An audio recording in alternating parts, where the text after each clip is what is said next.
De stora vattenflödena som kommit de senaste... Raserade banvallar har tvingat SJ att stoppa all tågtrafik till och från Mellansverige. I Järkvissle några mil från Sund. Och människor har även idag evakuerats från sina hem.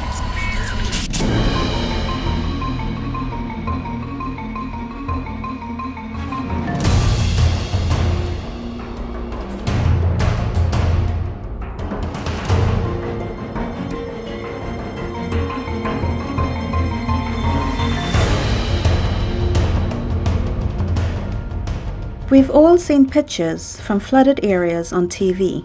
People on rooftops rescued by helicopters, cars floating away in the water. The reality is seldom that dramatic.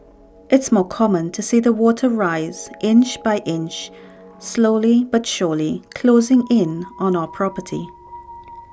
Even if your life isn't in danger, it is still a catastrophe, standing in knee-high water, unable to stop the oncoming disaster.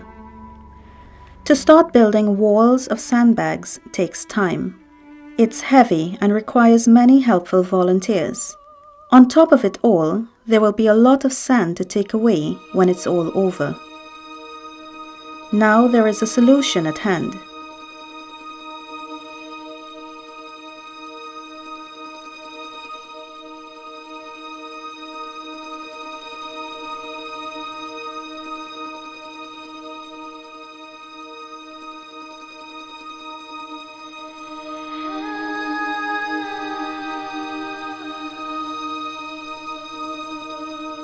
The Swedish company NOAQ has developed the Tubewall, a mobile flood barrier so light it can be handled by just 2 persons.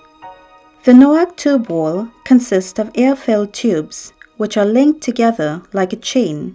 The Tubewall is available in 3 heights: 50 centimeters, 70 centimeters and 1 meter. The tube can rapidly be filled with air. A 10-meter section can be filled within 5 minutes.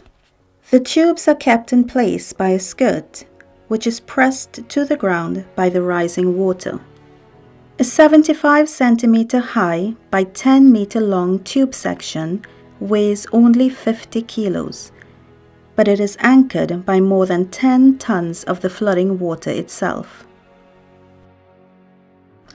All you need in order to use a tube wall is a free strip of land between the house and the water.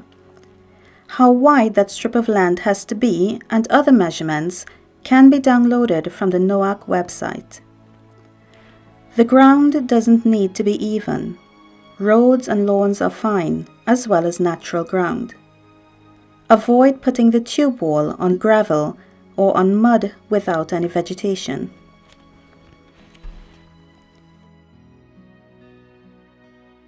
The end of the tube wall can be attached to the wall of the house or a stone wall. It can also be pulled towards higher ground, where the water doesn't reach. Be aware of wells and underground drainage systems through which the water can seep in. Try to drag the defense line behind such wells and pipes. Any alternative ways for the water to get to the house must be plugged. A tube wall is built in sections. 2 persons can handle the smaller and medium-sized models, while the bigger sizes need 4 to 6 persons.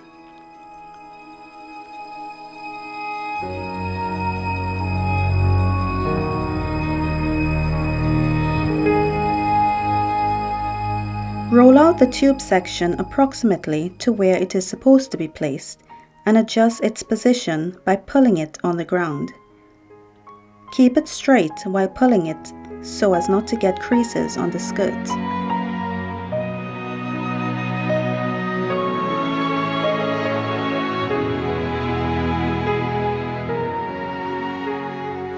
Every tube has 2 or 3 valves. Open the valve by pressing down the lid inside the valve and twisting it. A blower using ordinary 220 volt current fills the tube with air.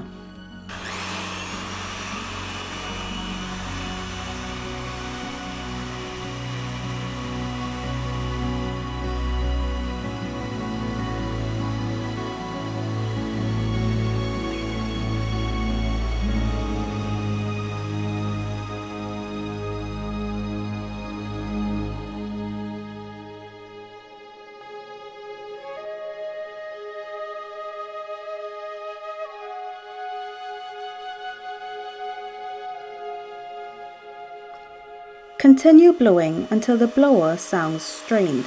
This is an indication that the pressure level is okay. With this type of blower, there is no risk of the pressure getting too high. Close the valve by pressing the lid inside and twisting it the other way. Repeat this procedure with the next tube. Carry, roll out, fill with air. If the position of the tube has to be adjusted, pull it along the ground to the right position. If it needs to be moved diagonally, pull it away in a straight line and then back to the desired position, making an elongated S-curve. This is to avoid the skirt getting folds or creases.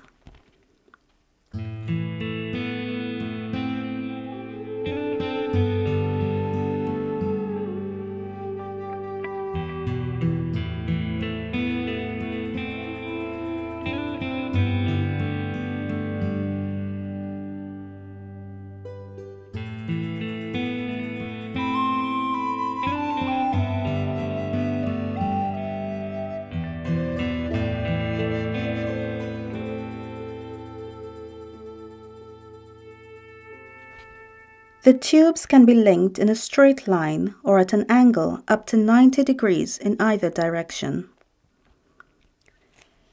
The ends of the tubes must be pressed together tightly, especially if they are linked at an angle.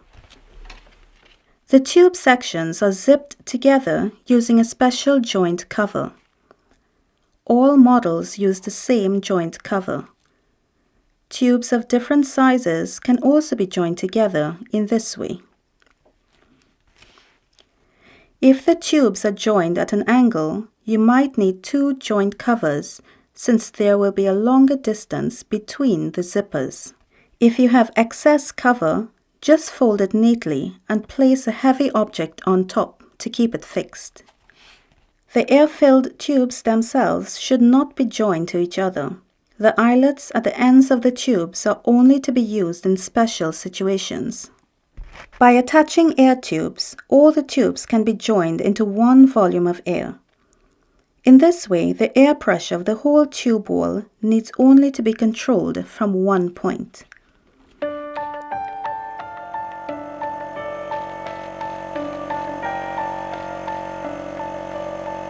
A pressure guard connected to a compressor does the job.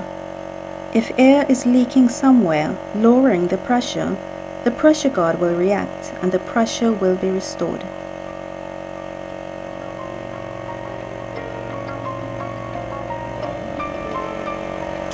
Now there is only one thing missing, a pump.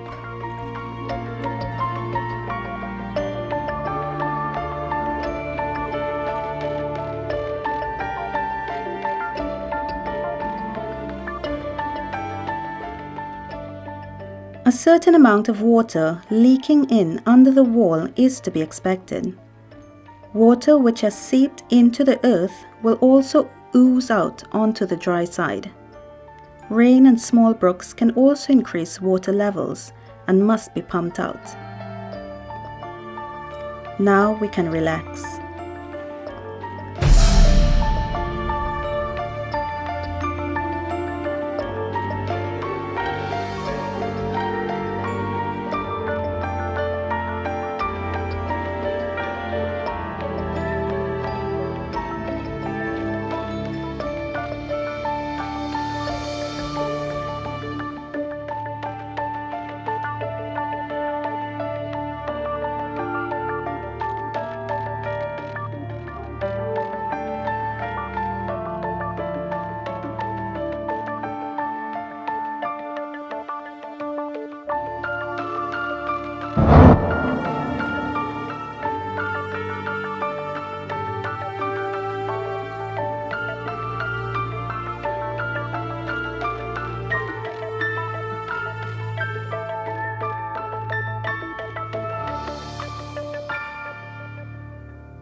Dismantling of the tube wall is done in reverse order. First, take away the air tubes, then the joint covers.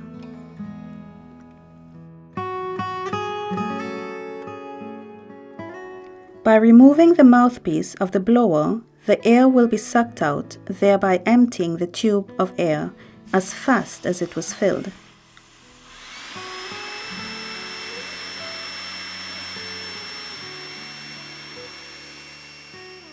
As the tube decreases, push it towards the skirt side. At the same time, fold in the yellow outer edge of the skirt.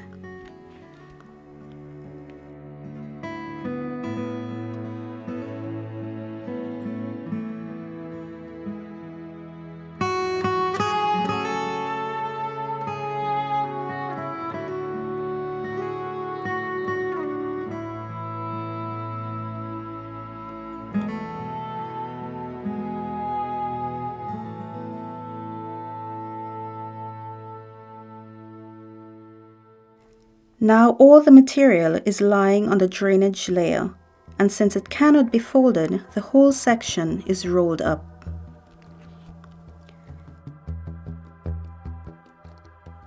After strapping it, the tube section is carried back to the car.